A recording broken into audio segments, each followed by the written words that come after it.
안녕하십니까. 서울아산 이비인후과 송찬일 원장입니다. 오늘은 많은 환자들한테서 발생하게 되는 양성 돌발성 체위성 현운, 소위 말하는 이석증에 대해서 말씀을 드리려고 합니다. 과연 이석증은 어떠한 질병인지에 대해서 1부와 2부에 거쳐서 저희 말씀을 드리도록 하겠습니다.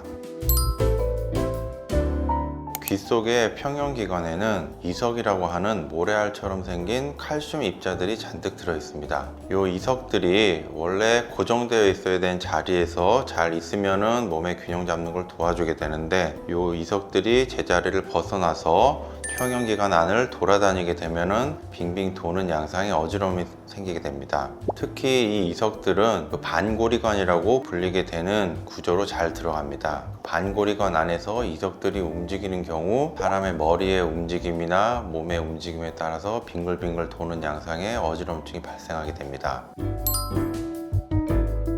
환자분들은 주로 누워있다가 갑자기 일어나 앉을 때, 혹은 머리를 왼쪽이나 오른쪽으로 갑자기 돌리는 경우에 빙글빙글 도는 양상의 회전성에 강한 어지럼증을 경험하게 됩니다. 이 어지럼증은 짧은 경우 수초에서부터 1, 2분 정도 지속되게 되며 메스꺼움, 구역 구토 같은 증상을 같이 동반하기도 합니다. 이러한 어지럼증은 하루에 여러 차례 반복이 되기 때문에 일상생활에서 굉장히 불편함을 유발시킵니다. 흔히 몸이 빙글빙글 돈다거나 아니면 눈앞, 천장이 빙글빙글 돈다는 식으로 이제 증상을 표현하시는 분들이 많은데요. 이게 예고 없이 갑자기 발생되기 때문에 불안감을 느끼시는 경우도 굉장히 많습니다.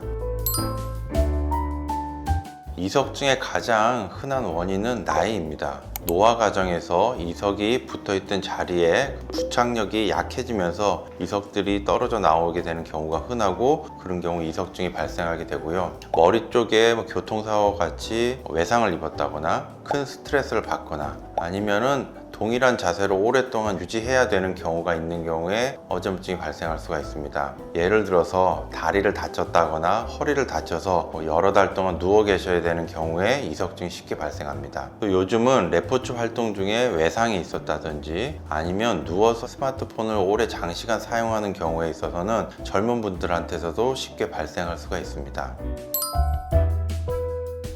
이석증을 정확하게 진단하기 위해서는 딕솔파이크 등과 같은 두위 변환을 통한 유발된 안진 검사를 통해서 진단을 하게 됩니다. 머리를 특정 각도로 움직였을 때 어지럼증이 유발이 되는지, 어떤 양상으로 유발되는지를 확인하는 검사입니다. 머리나 귀에 문제가 생겨서 어지럼증이 발생하는 많은 경우에 있어서 안구, 즉 눈이 비정상적으로 움직이는 현상이 발생합니다. 이것을 안구진탕, 줄여서 안진이라고 하고요.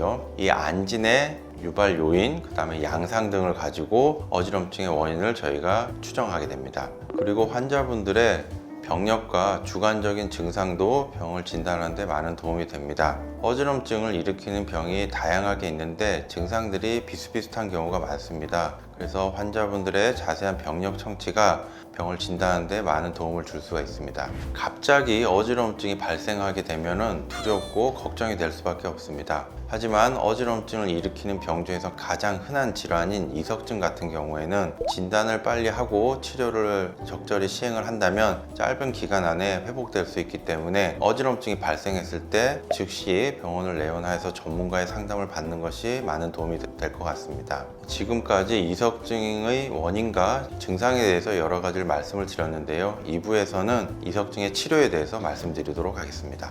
감사합니다.